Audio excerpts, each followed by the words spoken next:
You hear that? Yeah. Is that on you? New? It tells you now, out loud when it's been recorded. Oh, did the band tell you that?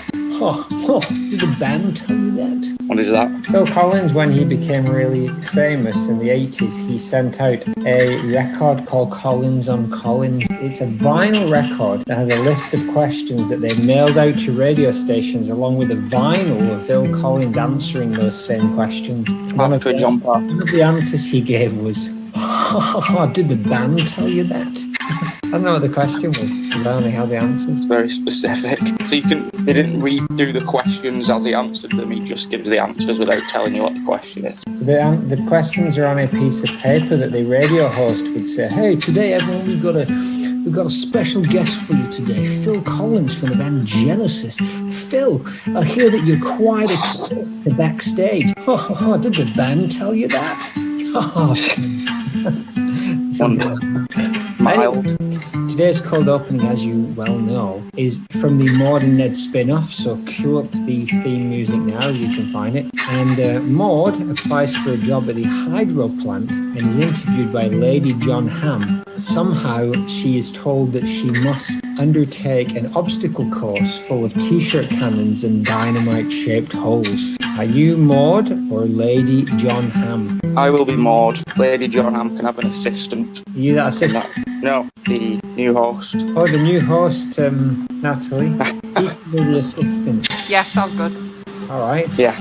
And action. Going to leave Springfield. Going to another Springfield. It's the Maude and Ned spin-off sitcom. So Mrs.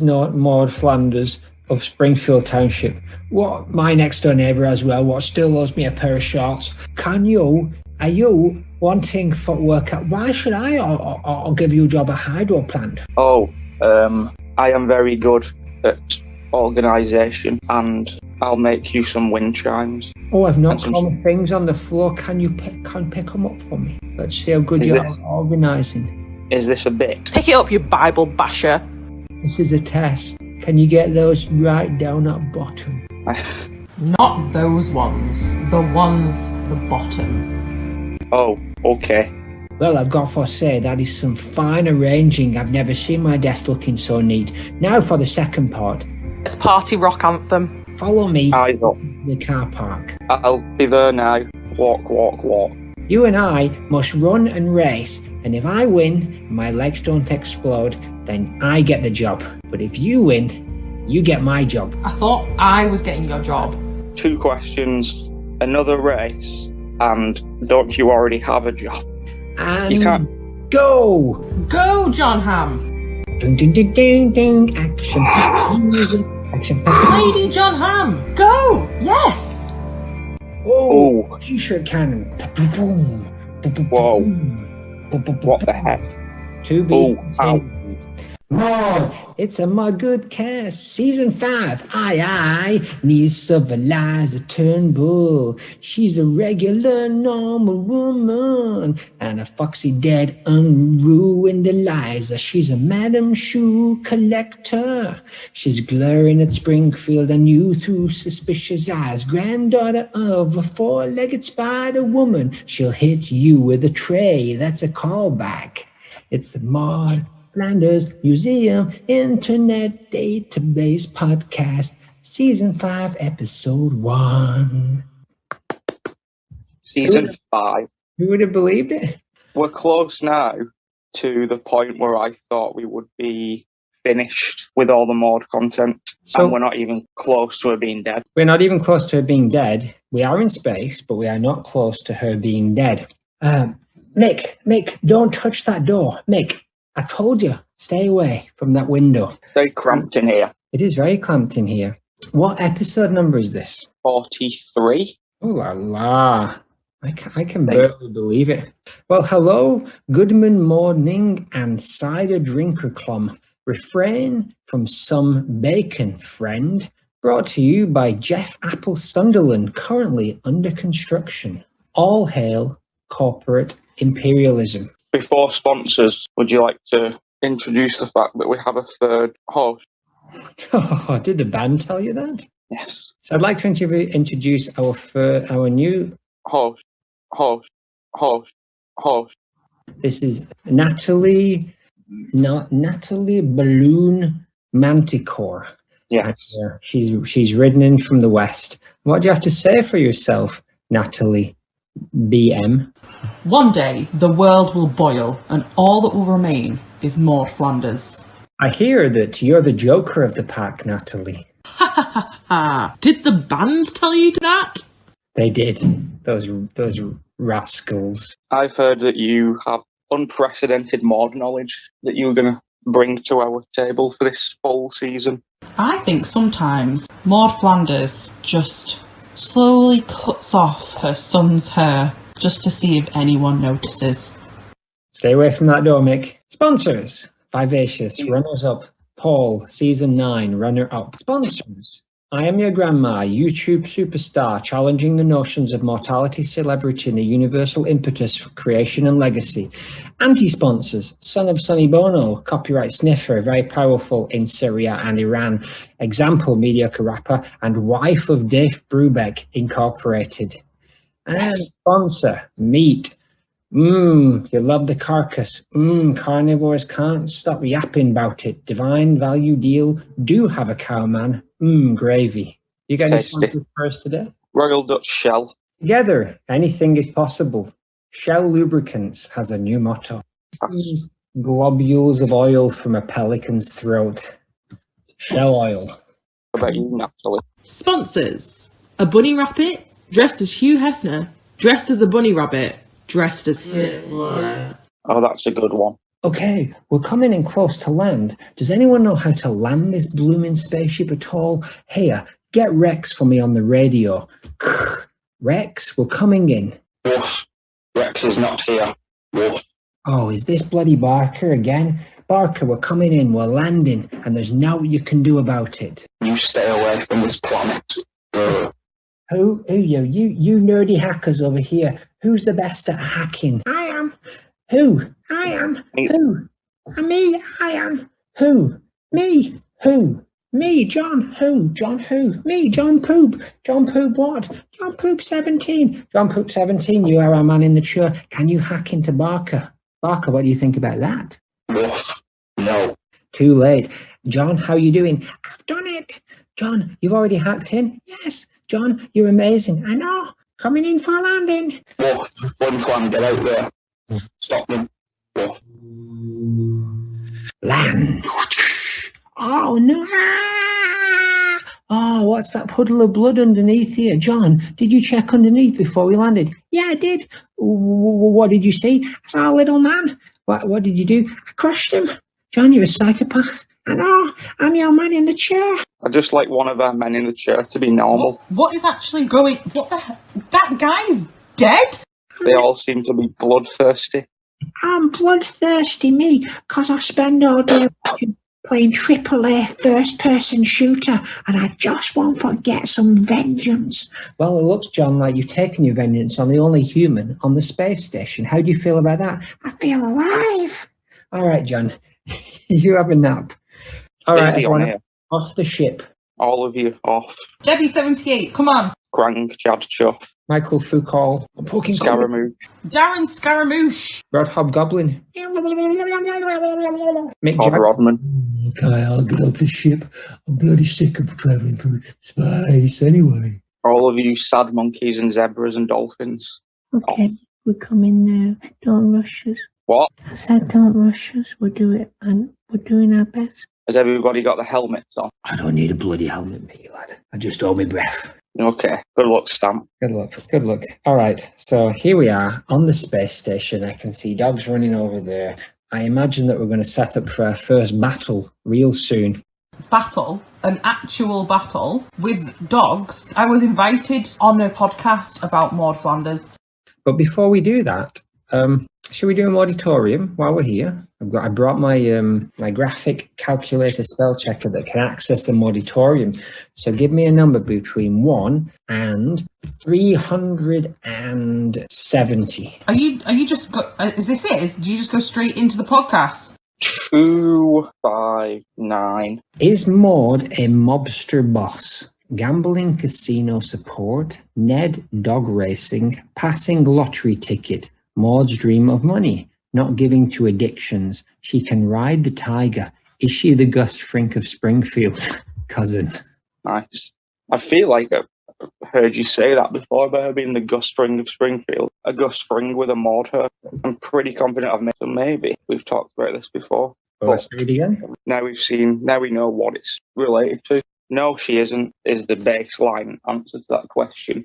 She's just got more connections than you'd assume she's got, because you would assume she has zero. And I don't in that kind of power. But there is definitely something there with the gambling. She said that they don't believe in gambling, which is just proven to be a lie. There's definitely something there, but I don't think she's the big guy in charge. Do you think, how far up and down the hierarchy is she? Does she have people below her? Does she have people above her? Neither. She's just sort of independent. She just has people she can contact who, for some reason, either like her or respect her.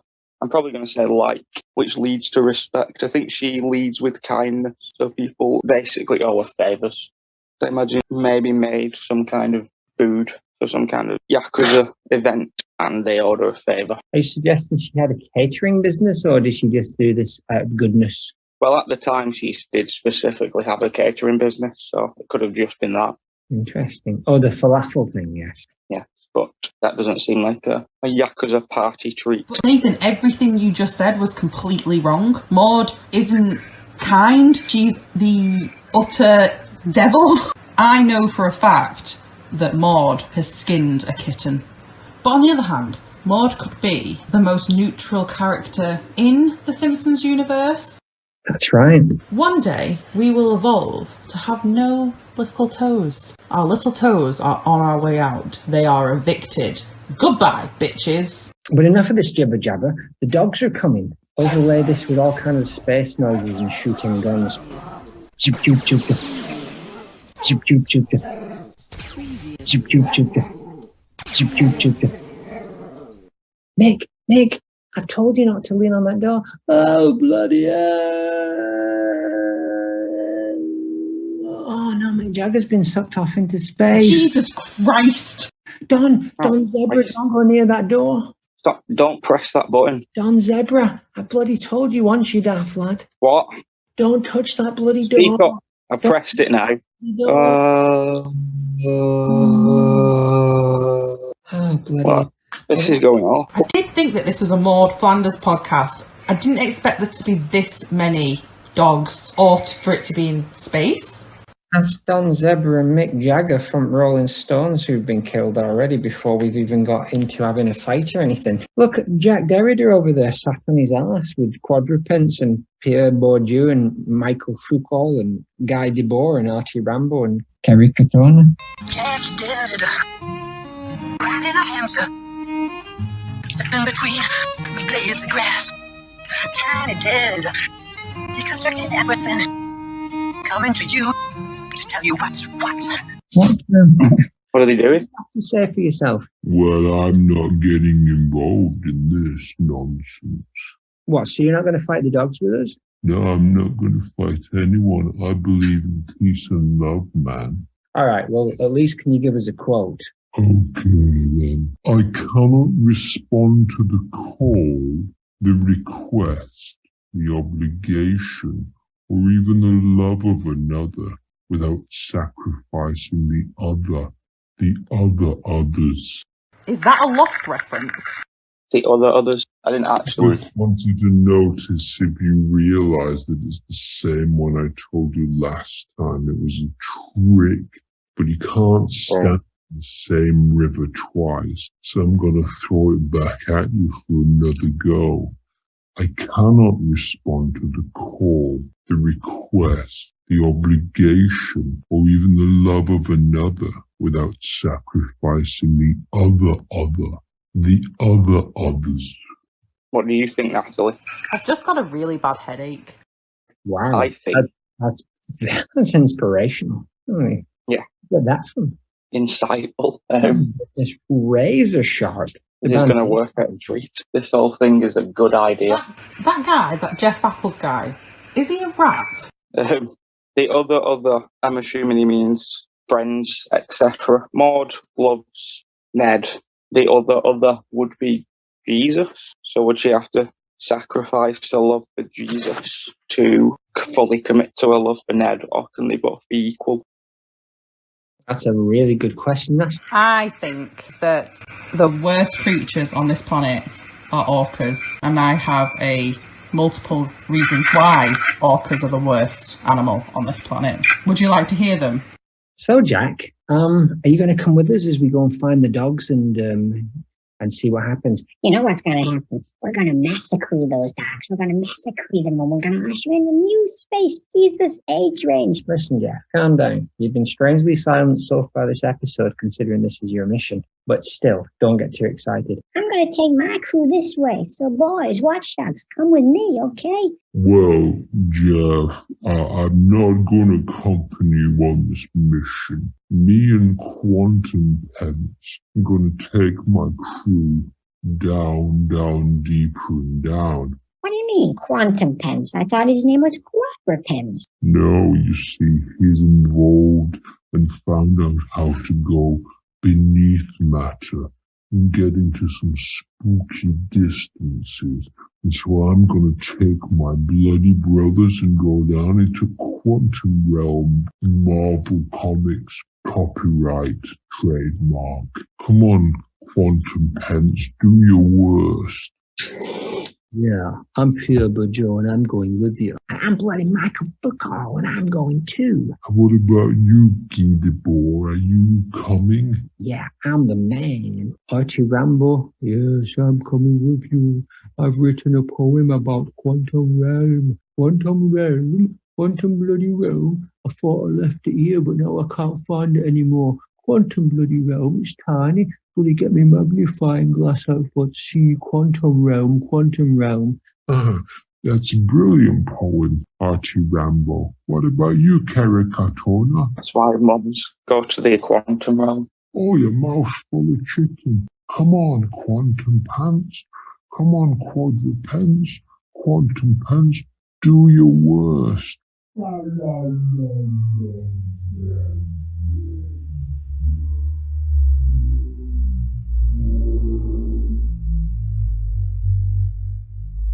Well, they've all vanished. Okay, listen, guys, we're going to have to split up, okay?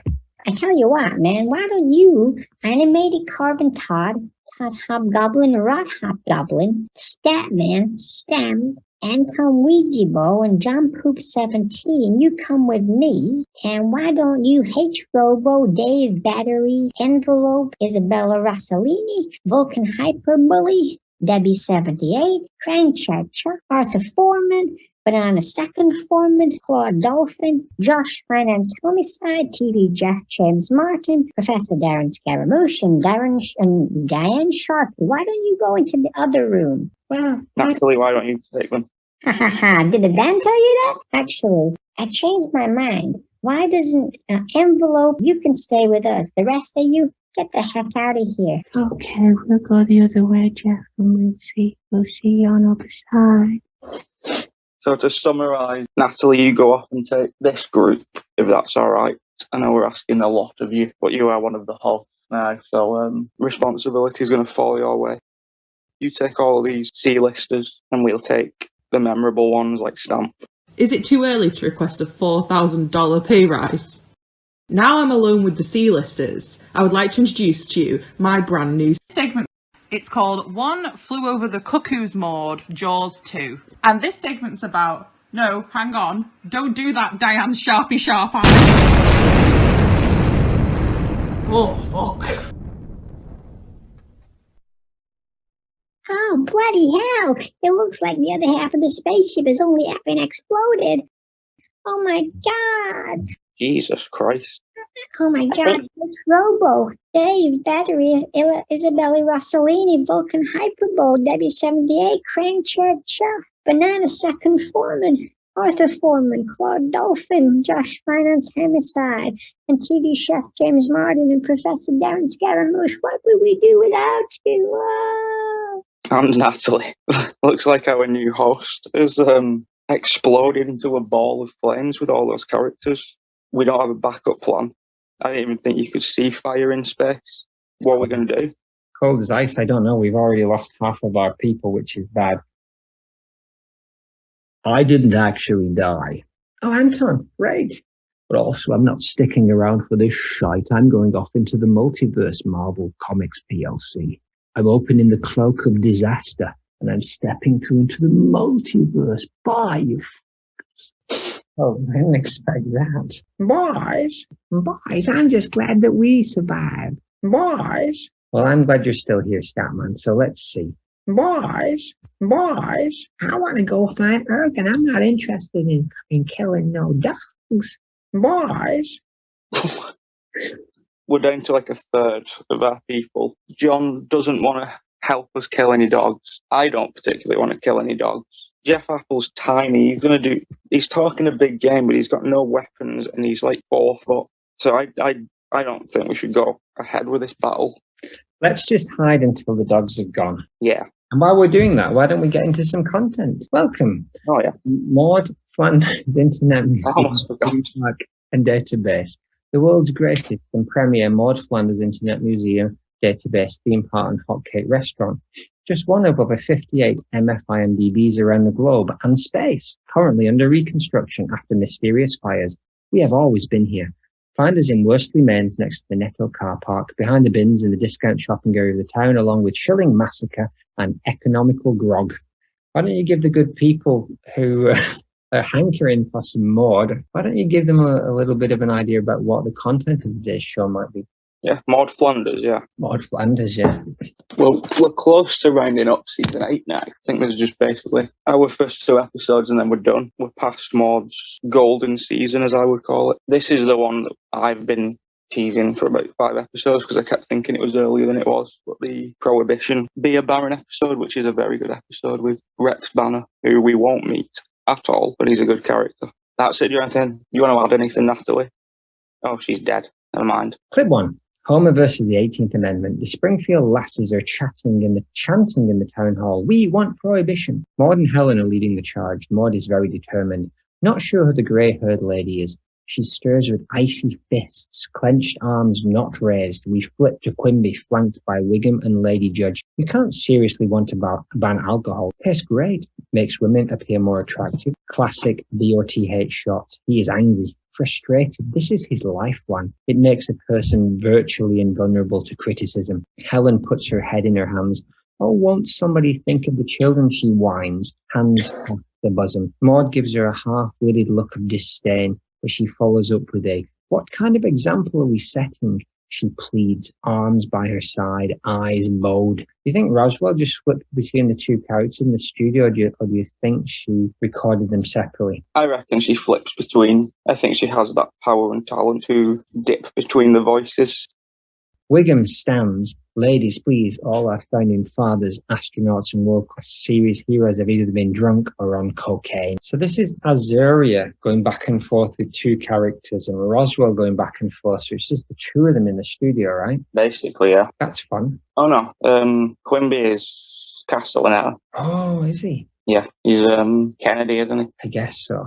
He's just got the JFK voice, but with a Homer tone. Twinger Homer. What do you make of this scene? He looks very angry. He looks, for an issue that isn't particularly at the core of her values, he looks very angry. It is nice to see her being proactive and demanding instead of this isn't the sheepish neighbour that we know or usually see. This is a woman who is ready to get what she wants. Standing up for herself, she's getting in there, she's taking the lead, which is pretty splendid. But yeah. We've discussed in the past whether or not she was a bit of a drinker herself. What do you think is she hiding her drink behind as she stands up on her ivory tower, or is she coming forth and saying, I was once a drinks lady like you, but I saw the light? I have 3 ideas for that I will come to in the last clip as a sort of summary, but that is one of them. We know we had a sort of side trajectory last season. Prior to that, no, I don't think we had any inkling that think she might have been drinking anything, but after the cider, it sort of made it slightly more believable. She looks sick of Helen. When Helen does her old think of the children bit, Maude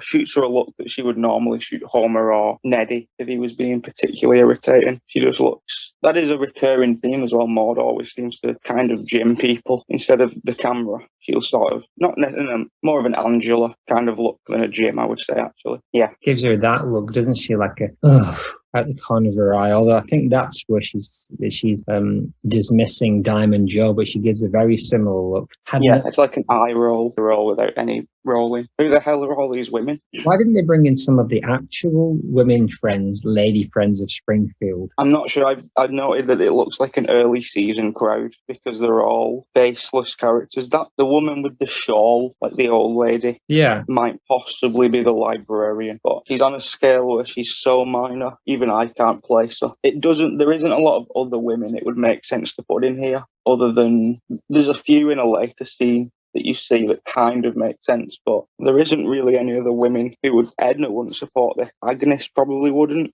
Luann will come back to, but there isn't really any. Patty and Selma aren't going to be there. Cashmere's not going to be there. Hoover's not going to be there. So it kind of makes sense that it seems like they've logically thought about it for once, and they realise that they have the next closest person in this room would be Marge, or the most likely other person. Yeah. But I don't think they could be bothered pushing that story. They just wanted it to be like a silly Homer story. They didn't want a conflict within the family, I don't think. Because Marge just supports when Homer starts shipping in beer, or like making beer and sort of smuggling it to Moe's, Marge just isn't bothered. I think this is one of those that could go either way, right? So the thing is that on a good day, Marge might think, yes, actually, there's some good in banning this drink, and she'd get on board with Helen and Maude. But the story seems to be that Maude and Helen are always one or two steps further down that moral line than she is. And it kind of depends where they are. And I think they're right in the middle. They just fall on the side of banning it, and Marge is just on the side of keeping it alive, and that's just enough. But when the bridge is burned, they double down on what they got. Yeah, it makes more sense with Marge as well, because she's always going to be a Simpson. So it's easy with Marge and Lisa. It is easy to put them into those roles, and it makes sense because they want to keep the whole, they are still a Simpson. They're still a member of this family. Yeah.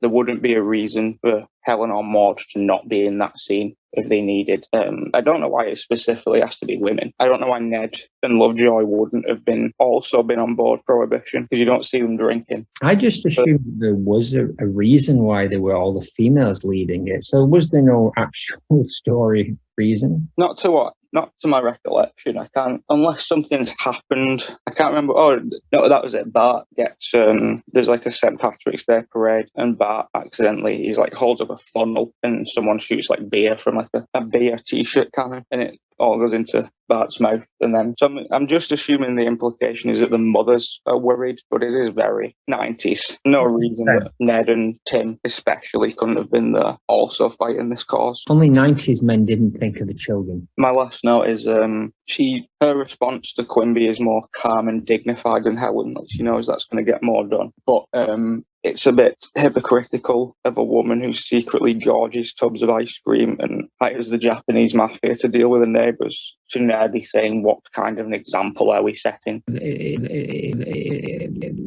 little bit rich, really, isn't it?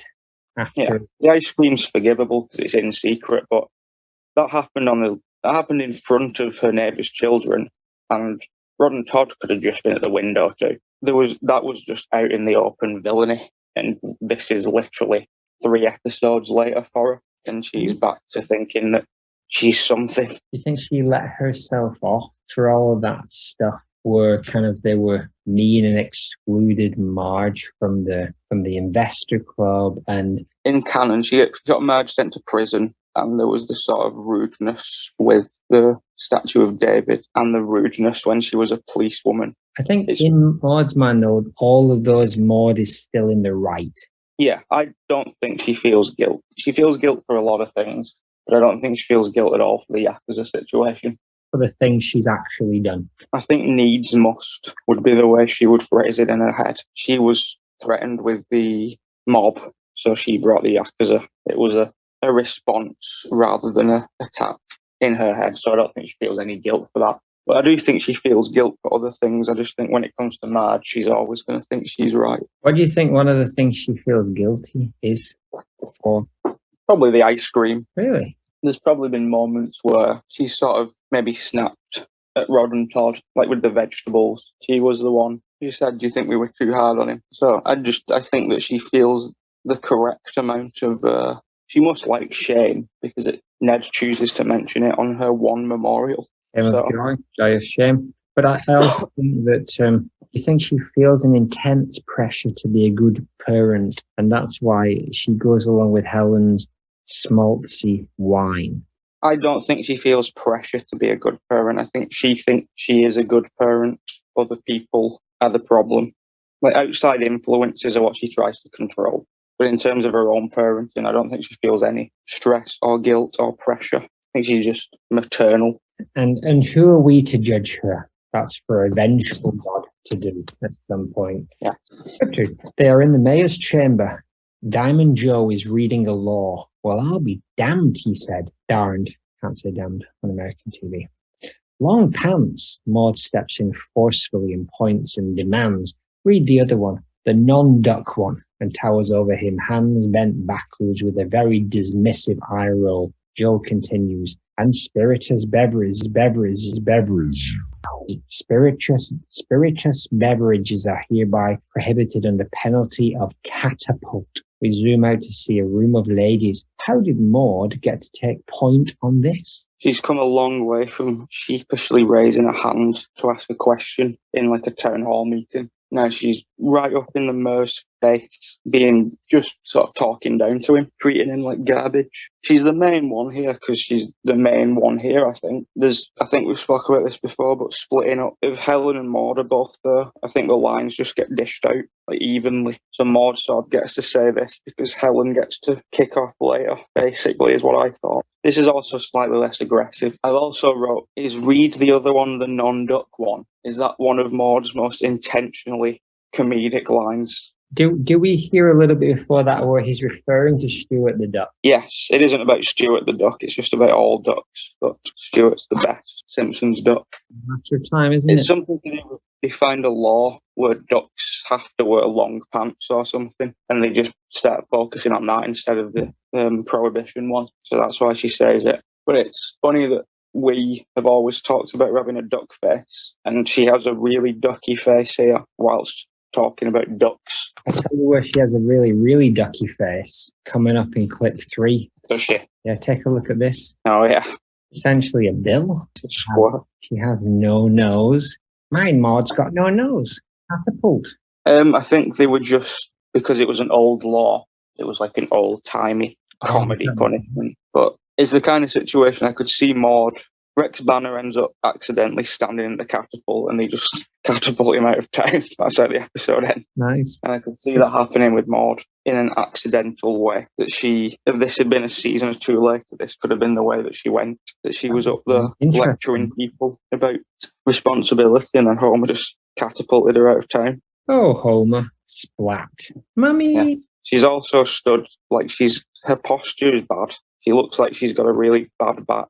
The way she stood at the end of it, she looked pained. I like her stance, but I'm not sure if I support her. Would you support a prohibition on drinking? Do you think a prohibition on drinking is the right way for Springfield to go? No, I think it's a silly, controlling idea. One that Maude doesn't really have a stake in as well. Like, I'll come on to this later, but there's no gain for her here. It won't change her specific life in any way. We'll see about that, won't we? We do know that Ned turns into an animal when he occasionally has his once-a-decade drink. Clip 3. We are at Moe's. Barney lets out a ferocious burp. Smithers is there, and good time jazz plays. The door bursts open. A ducky Maude and an Eastwood-looking Helen and Cat Lady storm in. They look around. Springfield has finally found some black people and brought them in for this single scene. Wiggum is going for it, we think, with a very joyous Cashmere, who is burly concealed. Working or a pleasure, I ask? Working. We'll have to check in with our cousins and see what they are established on that. Cousins, yeah. This is a bit better. We know that it's not the cat lady, it's Mrs. Glick, who is basically she doesn't get used a lot because she's not as funny as Agnes. It's the same sort of vibe as Agnes. She's the one that tried to sell Ned a candy dish for $90. And he says something else, and she says, no. Oh no, he says, oh, you could put anything in this. And she says, no, Ned, just candy, $90. But then he just started using Agnes more. And then I think next season 9 is when the cat lady comes into it. So she basically all but disappears after that, Mrs. Glick, until they bring her back later and kill her. And Luann's there as well now, and I just don't think Luann would be part of this. I think Luann now, especially now post-divorce, when Luann is just sort of living her best life, it's even more unlikely that she would be a part of this. Maybe she was on the way to the tavern and she just had to go along with it because she would have been caught out that she was just trying to go there. She decided that she would make a stance, even though she's shooting herself in her own sodded foot. Yeah. Oh, yeah. Maybe she just got caught out on the way there and had to pretend that she was going there with them for that reason. Do you think the Simpsons animators and writers, when they filled that bar, and I know it's a reference to the 1930s kind of jazz bars, but when they filled it and full of black people and just added Wiggum to the middle of the dance floor, do you think they thought at any point that, this is a bit dodgy that we only have like 2 or 1 actual black character in the whole of Springfield, and yet we're going to fill the bar and not mention it? Yeah, I didn't notice that at all. Maybe they're referencing something specific. Maybe there's a specific film, sort of like the It's a Wonderful Life stuff where the background characters weren't regulars. It was still early days, but maybe some of them were sort of looked like the background characters in A Wonderful Life rather than Simpsons characters. Maybe we'll have to check that out in a segment we call A Racism Too Late. Yes.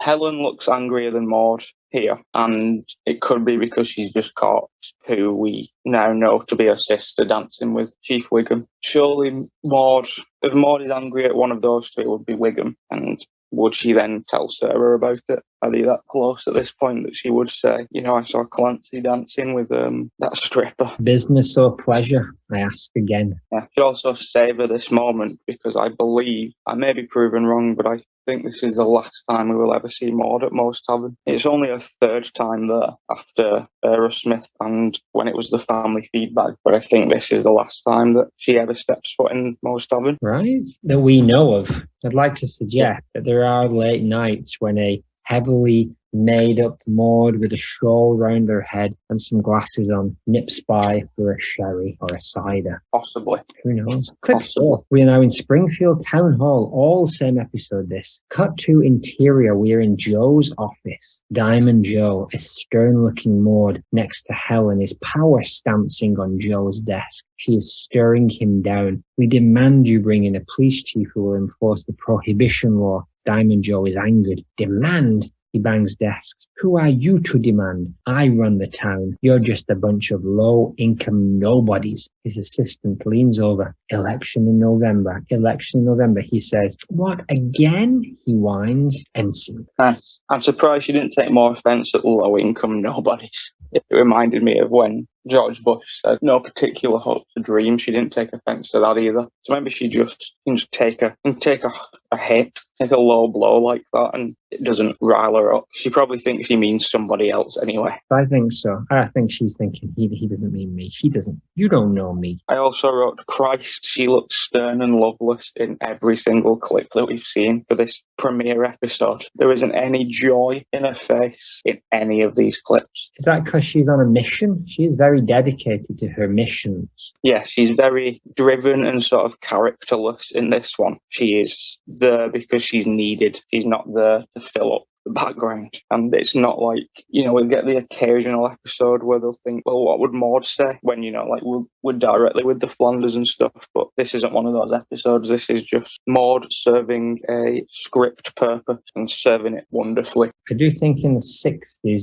the nosy neighbour the person who represents the goodness of the town or the busybody was a staple, right? And there is a place for Maude playing that kind of character, but you don't see that anymore so much in sitcoms. It's kind of fallen out of favour. Too overdone. And also, yeah, that over the fence conversation doesn't really exist anymore, does it? Not since we all were unable to leave our houses. Yes. Old plague 2019. Oh yeah, the birth of the Maude-cast. And what is Helen's problem? Like, I don't particularly hate Helen, but I can see why people do. There's nothing for her to be getting this angry about. Like, she is annoying. Maude stood there, sort of, you know, she's made the point she wanted to make, and she's made them concisely and calmly. Helen's just throwing herself around, whining and shouting at people. I'd put her in jail. I'd catapult Helen out of this town at this point. And I think if she wasn't married to a reverend, she'd be gone. I think people are giving her a lot of breaks for her family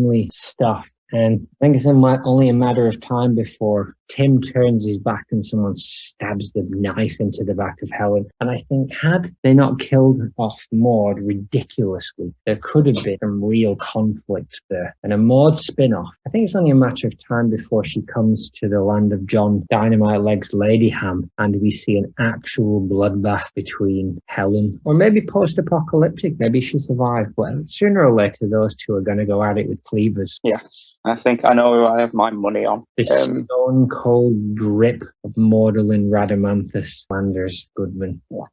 This is her loudest season 8. The Moral Citizens Brigade, or that sort of faction of people, have made a lot of changes this season. We had the burlesque house, and then the women caused Margie's business to sort of fail and put a stop to that. This is sort of vague, but she was one of the people supporting the release of Bob, so that sort of might have helped keep him out of prison. And now alcohol's been banned. So compared to last season when she was very just sort of homely, I would say, like adopting the kids and stuff and seeing her as a sort of housewife maybe, now we're seeing her as an activist townsperson. Exactly. But none of the things she's activising for, the man in the street would stand for. No. Here are my 3. I have no belief whatsoever that this has anything to do with setting an example for children, because she only cares about Rod and Todd. We've seen that. She doesn't care about other people's kids. Helen's daughter's awful for a start, so she would start there if she was truly worried. So it's either specifically to screw Homer over, it's because she feels guilty about her cider spiral. That was it. They were the 2 options. I thought there were 3. She either feels guilty or she's trying to mess around Homer. And a little bit of both. She's got a little bit of shame and she's lashing out, and it just so happens that she's lashing out in the direction of Homer J. Simpson, so it's a win-win. I do think the cider storyline's done now. I think this is the conclusion to that. I think that won't return or resurface now. She's had her moment. This is her expressing her guilt for that, and it's done. She moves on. Oh, she also accused Lisa of, she shouted in front of the entire town that Lisa had killed Bart. That was another loud thing she did. You know, we see these two sides. We see the quiet moral compass of the town, and then we see this wild lashing out and anger just beneath the surface. And we've said this many times, but those inner tensions are what makes Maude Maude. They are. The conflict under the pencil lines. Maude of science, Maude of God. Yes, lost. AKA the resurrection of Jack Derrida. I wonder how he's getting on. Down there in the wee realm, as we're going to have to call it now that we can't actually refer to it by its actual Marvel Comics Incorporated names, as we've just received, unfortunately, a cease and desist fax in the middle of this thing. So it would be referred to as the Jolly Wee Realm. Yes, nice. Good content for our first week back, I think. I think so. One solid episode. We don't get that a lot anymore. We get either 2-parters or 1 clip. We don't get one concentrated episode. That's nice. Yeah, it's been a bit bitty in the past. I mean, obviously the arm raising kept us afloat, but to see Maude appear 4 solid times in an episode, and she wasn't the star of the episode. However, she made an impact, and that's kind of what we love about her. Yeah, she wasn't unnoticeable. Whether you noticed her or not, she was always there. We thought she always would be. Exactly. No catchphrase. So we move on to some Maude art. Yeah. While we were on the off season season, I trolled through the treasure troves and found another batch of Maude art that will see us through this season. So here we go. Nice. Can you describe what you can see here? I can see 4 Maude pencil drawn, hand pencil drawn, I would say, not tablet pencil drawn, and it is showing Maude in 4 stages of emotion. The first one, I can't work out what it says. It says the second one flowering, Ufliden, Wutend, and Wutend, and Glukle, which I'm going to assume is German, because they sound German, but it is indeed. And ich habe 4 Jahre in Deutschland gelebt. Therefore, I know what those words mean. yes, we all can use Google Translate, keep it on a separate tab. I've forgotten what the German words are for English words, and so I just need a little bit of help there. Yes. But what do you think the word traurig means? I would say concerned, maybe. Very close. It actually means sad. She looks very angry. It does, and Wuten does mean angry. Even Right? her hands on that one are more triangular, as if she was clenching them. Slightly more pointy. And finally, Glücklich. Happy. You enjoy If it. the other one was, yeah, that makes more sense. They sort of get bigger as it goes across, which is something that I also do when I'm drawing stuff. I find that I don't keep scale very well, so I relate to this in that they all look slightly different, but that's what I like, so I'm happy with that. I'm a big fan of the nose on the first one, even though it's the least accurate. I think it captures a Maude essence that we need to see. She looks quite Dr. Zaius-y with the mouth. I did once draw, I'll try and dig it up, I drew a Dr. Zaius Maude Nice. quite a while ago, so I'll dig that out. That's John Poop 17. He's just been to the bathroom again for the 3rd time during this episode. Wonderful. At least it's not a blaze. I can see, if you look out the window, you can see some limbs from all of that. Catch the characters. Yeah, so just Jagger's lip floating against the window with just Yeah. blood and urine smeared all over and human and animal fecal matter smeared all over the side of the spaceship. But, Just sort of an orbit of viscera. God bless their souls. The third Maude with the angry eyes, that's more of a Family Guy eye. The Simpsons tend to change the shape of the eyeballs rather than adding those sort of eyebrows. But again, happy with this. So this 8 Maudes out of 10. This is by an artist called Memoriam. Wow, close. Of DeviantArt, and here I've got 2 more by the same artist who's done lots of Maude pictures. Here's one of Maude as a princess, and also by Memoriam. This is timely, given that our cousins looked at a princess last week. This sort of looks like a Maude Kashmir hybrid of sorts. She's wearing a crown, though, so we're assuming she's a princess, but that could mean that she is, in fact, a king. She could be a king. King Maude. This could be Queen Maude of Flanders from 1040. I wonder, can you zoom in on the necklace? Is it anything? Like some peas? Yeah, it really looks like, what are those 3 peas called in a pod? You want some damn vegetables. Podded peas. Exactly. Yeah, no feet, but I imagine they're swept up in this big dress, this big, colourful, flamboyant dress that she's wearing. Memoriam did a lot of pictures, but I just chose 3, and this is another one, slightly different style. But what can you see here? It's Ned and Maud's wedding picture from like not a direct copy, but we've seen these colours in this picture in the show. Maude has a very big face, Ned has a very small face, which I'd like to think is a yin and yang thing, but I think it's more that scale thing I was talking about that I also struggle with. Is it human error or is it poetic license? I think both. It's sort of human license. If it's anything like me, you look at it once it's done and you think that's wrong, but I like it, and that's what's happening here. Especially Ned's hair at the back is sort of doing something very weird. Kind of split into 2. What's that Star Wars character who has the big hair that comes down that's played by that woman off Clerks? What's that character called that's played by the woman from Clerks? Do you mean the green one? Oh, what's her name? I know who it is. Rosario Dawson. A shocker. What's that woman called with the big hair that's played by Rosario Dawson on Star Wars? Oh, yeah. Ahsoka. Ahsoka Tano. Yeah, that's who's her Ned reminds me of in this picture. Yeah, I agree. I didn't know that was her, but I've barely seen those 3 movies. No, she's in is she in The Mandalorian? She only just appeared and the people went mad for her when she appeared. Anyhow, so that's the thing. These pictures were done like a decade ago as well. So Memoriam may have been a child when she drew these, but is now an adult, unless of course she was a very small child when she drew this, in which case she was a teenager. Yes, I would like to note that in that last one, Ned is leaning away from Maude, like he hates her, like he doesn't trust her. I like that. More of a leaning back to look at her while he's dancing, you know, kind of the leaning look. I don't think it's a look of hatred, it's a look of love. No, a tiny-faced love for a big-faced woman. Well, there's plenty more where that came from.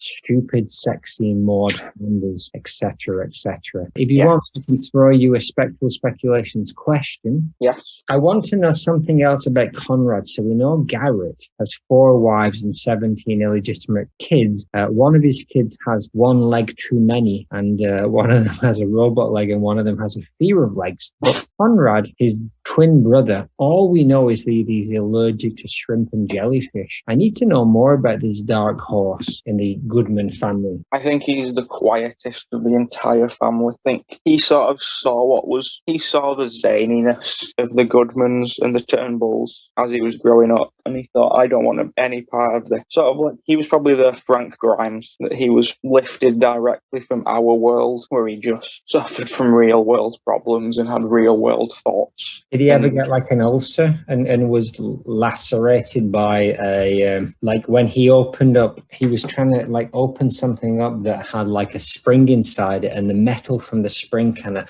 came out and it kind of slashed him across his face and left him with a big scar across his face? Yeah, that's exactly what happened. What happened to him? He also, there was a time, the laws of this verse where they live don't apply to him. So they would all drink, say all the Goodman children, Laurie and Maude and Garrett and Conrad would go down to the river and drink water. The other 3 would be fine, but he would get like cholera, and he was just always weak and sick. He was like the Watchman of the universe. Everybody else was like Superman, and nothing hurt them.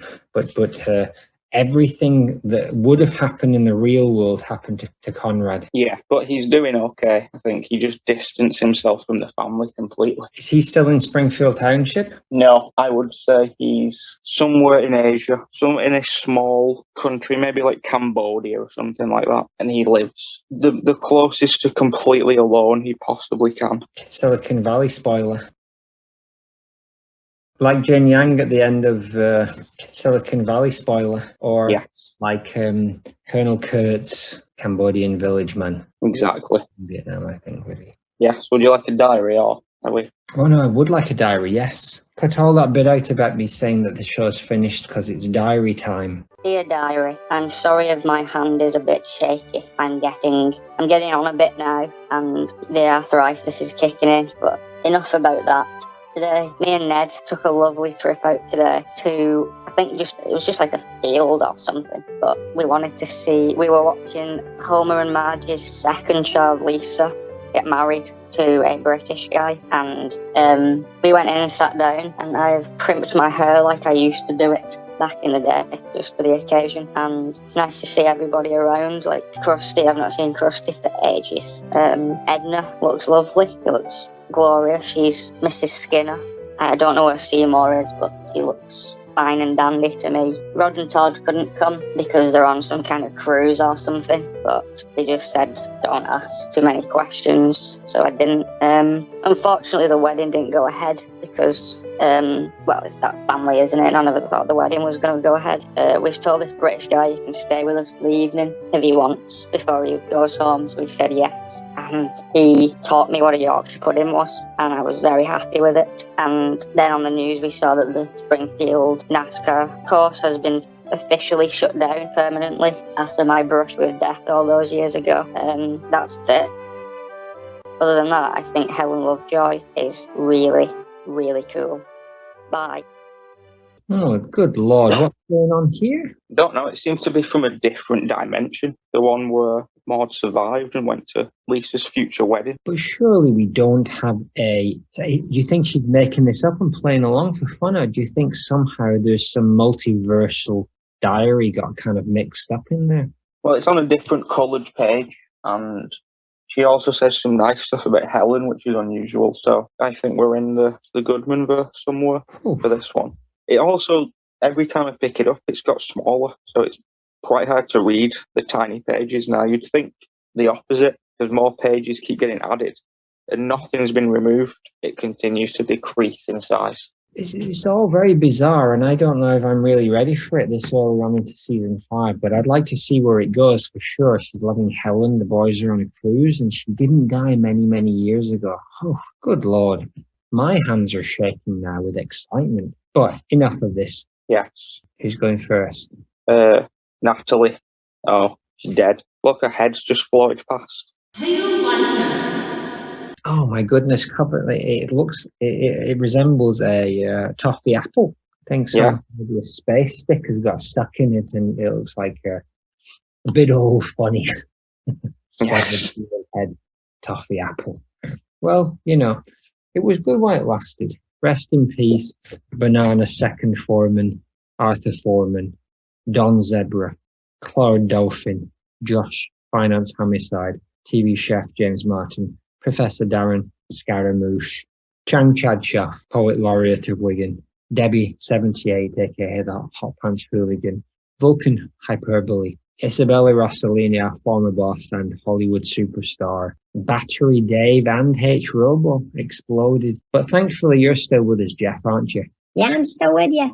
My spirit's not been dampened one damn bit. Let's get that barker and let's poke him with these chopsticks when it's sharpened. All right, calm down, Jeff. I thought we were here to find Ergen. Boys, yeah, we're here to find Ergen. So let's do it in next episode. Boys, what do you mean episode?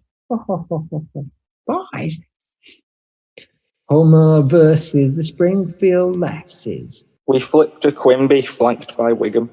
Maude is very determined. Maude gives her a half-lidded look of disdain. Stirs are icy, fists are clenched. Eyes bowed. Long pants, duck long pants. Penalty of catapult. We zoom out to see a room of ladies. Ducky Maude Eastwooding Helen. Ducky Maude Eastwood and Helen. Very joyous cashmere. Cut to interior. Next to Helen power stancing on Joe's desk. She is staring at him down. I run the town, you're nobody's. Election in November. Election in November. What? The end. The end.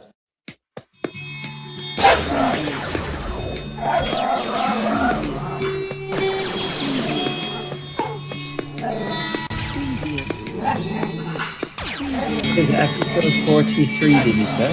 I think so. Rest in peace, everybody. Rest in peace, everybody. This will all edit. It's all right. Wonderful. I'm going to go into the first little cutaway, which is we're approaching the space station and we're trying to get Barker to let us in, but he will not. But John Poop 17, our new man in the show, hacks into the space station and we land anyway, crushing Flam Flam in the process. Okay. You are Barker. I am Brendan. You are Milton. And John Poop is John Poop 17. Yes. Okay, and action. Jesus Christ.